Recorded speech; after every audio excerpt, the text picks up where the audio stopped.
আমরা সবাই photo frame use করে থাকি আমাদের বাড়িতে। যে কোনো কাজের জন্য আমাদের এই ফটো ফ্রেমটা ব্যবহার করা হয়।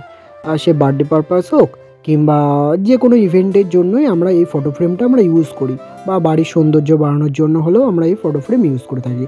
তো আমরা বিভিন্ন দাম দিয়ে আমরা ফটো ফ্রেম বানাই, কিন্তু আমরা যদি একটু চেষ্টা করি এই ফটো ফ্রেমটা আমরা নিজেরাও বাড়িতে বানাতে পারি খুব অল্প খরচে। এই জিনিসটা খুব সুন্দর করে নিজেদের মতন করে ফটো ফ্রেম বানাতে পারি। তা আমিও সেই দিক থেকে ভেবেই আপনাদের জন্য একটা ফটো ফ্রেম বানানোর চেষ্টা করলাম। তা জানি না কতটা কি করতে পেরেছি, কিন্তু আমি চেষ্টা করেছি যেমন ফটো ফ্রেম হয় তেমনটাই করার। আমি এই ফটোগ্রামগুলো আগেও দেখেছি যে অনেক ট্রেন্ডিংয়ে চলে এই ফটো ফ্রেমগুলো।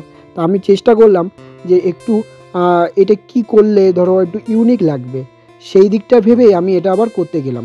তা আমি যেই কালারটা করেছিলাম সেই কালার কম্বিনেশন ছিল ব্ল্যাক, এবং তার ভেতরে ছিল গোল্ডেনের একটা হালকা শেড দেওয়া ছিল, এবং ব্লু কালারের ওপরে আমি এটা পুরোটা করেছিলাম।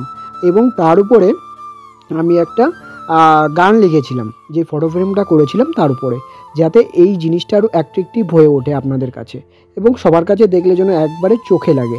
এবং আপনারা দেখতেই পাচ্ছেন আমি এটা করেছিলাম মল্ডিড ক্লে দিয়ে, এবং তাছাড়া ছিল পাটকাঠি ইউজ করেছি, এবং একটা বোর্ড ইউজ করেছিলাম, এবং তারই সঙ্গে ইউজ করেছিলাম গ্লাস পেন্টিং করবার জন্য যেই প্লেটগুলো থাকে সেগুলো কাঁচ হিসেবে আমি ব্যবহার করেছিলাম, যাতে এই জিনিসটা ঠিকঠাক মনে হয় যে না এটা ফটো ফ্রেমই মনে হচ্ছে।